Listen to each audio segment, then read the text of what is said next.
जम्मू कश्मीर प्रदेश Congress committee के सदर हामिद कर्रा साहब, CWC मेंबर, जनरल सेक्रेटरी और CLP लीडर जनाब गुलाम मोहम्मद मीर साहब, वर्किंग प्रेसिडेंट और फॉर्मर DCM ताराचंद साहब और एक वर्किंग प्रेसिडेंट रमन भल्ला साहब, शर्मा जी, AICC सेक्रेटरी मनोज यादव जी, वेद महाजन जी और सारे मीडिया के दोस्तों। अभी शर्मा साहब कह रहे थे कि मेरा पहले मेडिन विजिट है, इसके पहले भी मैं आया हूँ और इसी हॉल में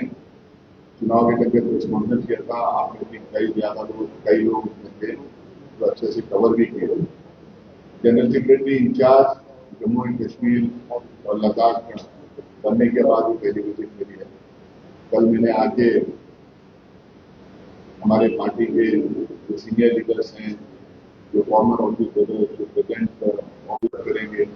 क्या खामियां इलेक्शन में हमारे रहे, तमाम चीजों को लेकर थोड़ी बातचीत की। आज भी पूरे कार्यकर्ता लोग, पूरे हमारे वर्कर्स जो हैं, पूरे जम्मू रीजन के जितने भी आ रहे हैं, सबसे मैं अलग अलग से मिलने की कोशिश कर रहा हूँ ताकि उनके प्रोग्राम्स हैं, उनके सजेशन हैं, उनका कामकाज जो रहा है। असल में मुझे दिल्ली में रहना था, मीर साहब को भी दिल्ली में आज रहना था कल और आज, क्योंकि जिस तरीके का vendetta politics Bharatiya Janata party शुरू की थी, जिस तरीके से सोनिया गांधी जी का, राहुल गांधी जी का अटैक करने की कोशिश कर रहे हैं, जिस तरीके से वो बदनाम करने की कोशिश कर रहे हैं, जिस तरीके से हमारी पार्टी की छवि खराब करने के लिए, जिस पे पुराना इशू है 7-8 साल की इशू को लेके वो time to time Satana, harass करना, टॉर्चर करना ये कोशिश कर रहे हैं। ये पहला इशू मुझे लगता है कि 75 साल के हमारी पार्लियामेंट्री डेमोक्रेसी में करीब 80 साल होने आ रहे हैं, ये पहली बार ऐसा हो रहा है। ये एक ऐसा इशू है जिसमें ना तो मनी लॉन्ड्रेड हुआ है, ना पैसा किसी को दिया गया है, ना पैसा बैंक से निकाला गया है, ना प्रॉफिट पैसा कहीं से कहीं ट्रांसफर होते हुए दिखाई नहीं दिया, कहीं पैसा यूपीएस से दिखाई नहीं दिया, कहीं पैसा एक जगह से दिए कहीं और दूसरी जगह दिया गया है वो भी नहीं दिखाई देता। ये पहला एक अनोखा केस है। पता नहीं ये कैसा ऐसा केस बन सकता है जिसमें कोई मनी लॉन्ड्रिंग नहीं, मनी लॉन्ड्रिंग केस हो रहा है। ये एकदम साफ है। जिस तरीके के तीखे सवाल इन लोगों को पूछे गए थे पिछले 2 सेशन से जिस तरह से अपोजिशन लगातार इनके ऊपर हावी हुई थी, जो इनके शॉर्टकमिंग से, इनके नाकामियां हैं, जिस तरह से एक्सपोज करने की कोशिश की, वक्त बिल में भी जिस तरह से बैकफुट पे थे, इन तमाम चीजों के लिए उनको लगा है कि हमसे जो देश का डेवलपमेंट डेवलप करना, जो टैरिफ्स लगाए जा रहे हैं, जो लगातार सामान्य पदार्थों के जरिए जो प्राइसेस बढ़ते जा रहे हैं, पेट्रोल डीजल दाम के लगातार जो बढ़ते जा रहे हैं, इन तमाम सवालों से, चाइनीज अग्रेशन एक तरफ है, इन तमाम सवालों के को लेके, इन तमाम इश्यूज को लेकर जो सवाल हम लोग खड़ा कर रहे हैं, उससे अटेंशन डाइवर्ट करने के लिए इन्होंने कृषि एजेंडे का पॉलिटिक्स शुरू किया है। मैं आप लोगों को आपके माध्यम से भाजपा की सरकार को बताना चाहता हूँ कि कांग्रेस जो है अंग्रेज के जमाने में अंग्रेजों को देख के कभी नहीं बनी, उनके खिलाफ खड़ी नहीं, उनके खिलाफ लड़ते रहे। उसी तरह से कांग्रेस पार्टी आज भी जो लोग अंग्रेजों का रोल आज अदा कर रहे हैं,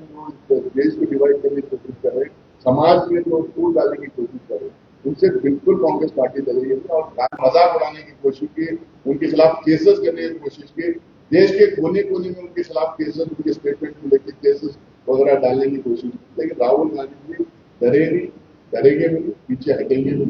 लड़ते रहेंगे। जो एक हमारा आइडिया ऑफ इंडिया है, जो हमारे स्वतंत्र आंदोलन के जो सेनानी थे, जो लीडर थे, जो रहनुमाए थे, जो एक विजन था उनका, जो एक ख्वाब उन्होंने देखा था, उसको रियलाइज करने के लिए कांग्रेस पार्टी बिल्कुल लड़ते रहेगी, डटे रहेगी और डरेगी। ये आप दूसरी बात जो है आपको बताया कि कल सुप्रीम कोर्ट में ये सुप्रीम कोर्ट में जो तुषार मेहता जी थे, जो सरकार की तरफ से खड़े हुए थे, वक्फ अमेंडमेंट वाला जो बड़ा मामला देश में चल रहा है, जो एक झूठ के बुनियाद के पास, ये भी पहली बार ऐसा होगा। पहले झूठ बोला गया,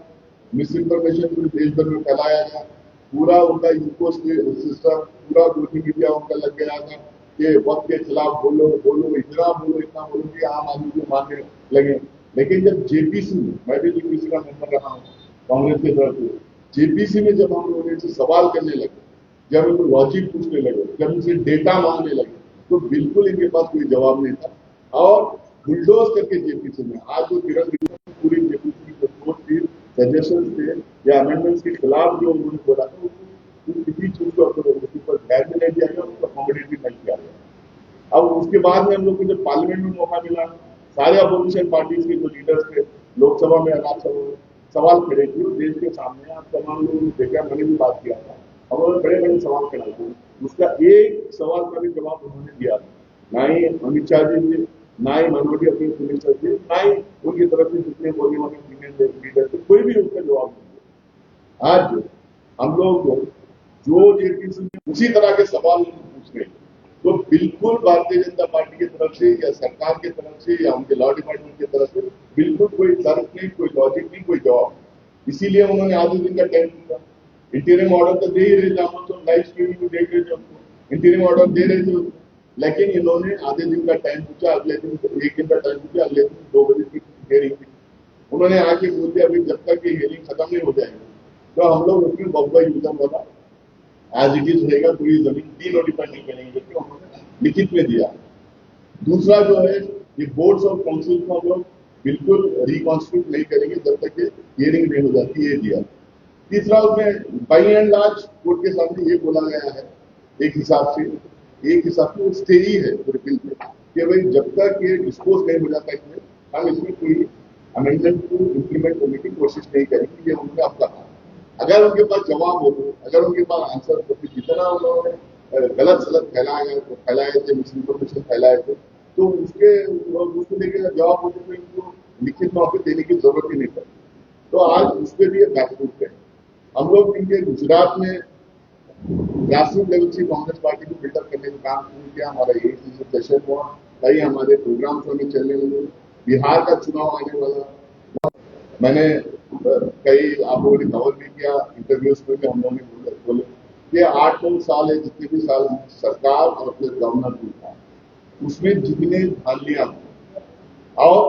स्टेट की जो मांग है, ये 2 बड़े मुद्दे हमारे सामने। एक नंबर वन, जो स्टेट की बहुत मांग थी, और उन्होंने खुद बोला है कि स्टेट को देंगे।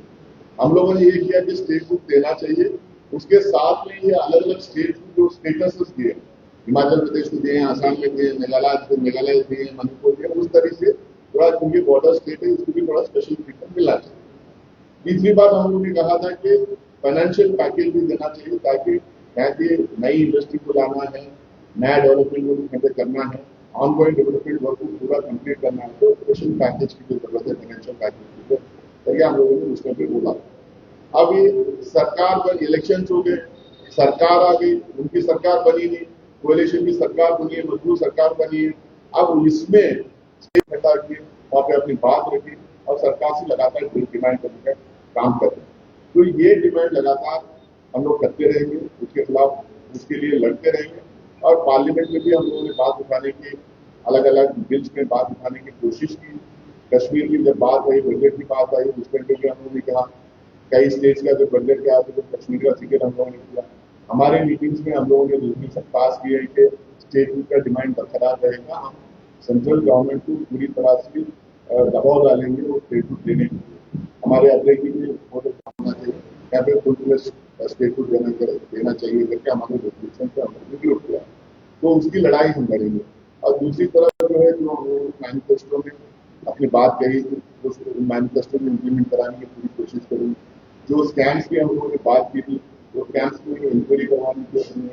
करवाने का काम करेंगे, क्योंकि जितना भी लूटपाट हुआ है वो यहाँ की आवाम का पैसा है, वो यहाँ के लोगों का पैसा है, कि लोगों के लिए जो पैसा था वो पैसा था।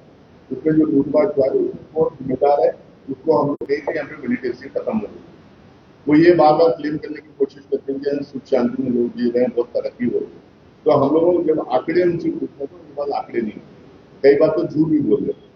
तो इनसे हम लोग पूछना चाह रहे हैं, अगर सब कुछ ठीक है तो 2023 से मिलिटेंसी लगातार पैसा बढ़ते गए। यहाँ पे 2 मेजर इन्फिल्ट्रेशन का अटेम्प्ट हुए, जिसमें 5 हमारे जवान हमारे थे, उसमें एक जेसीओ भी थे, 4 पुलिसमैन की इंजुरीज हुई थी। उसके अलावा हमारे 50 लोग जो हमारे पुलिस हैं, आर्मी पर्सनल हैं, जवान हैं, उसमें से 50 लोग हमारी मालिक हैं कर रहे हैं कि सब कुछ ठीक है। तो ये मैं आंकड़े दे रहा हूँ तो ये क्यों है, तो इसके लिए जिम्मेदार तो वही लोग हैं, उनको जवाब देना चाहिए। गलत जवाब देंगे, गलत आंकड़े देके आप देश को गुमराह नहीं कर सकते। जो असली हकीकत जैसे जमीन पे है उसको जो है अपने दिमाग में रखते हुए उनको जवाब देना चाहिए कि आखिरकार न्यूट्रलिटी करना चाहिए। हम लोग हर गाँव, हर कॉन्स्टिट्यूंसी, हर शहर, हर गाँव, हर मोहल्ला, हर बूथ में पार्टी में खड़ा करने का काम करेंगे। हमारा मानना ये है, हमारी एक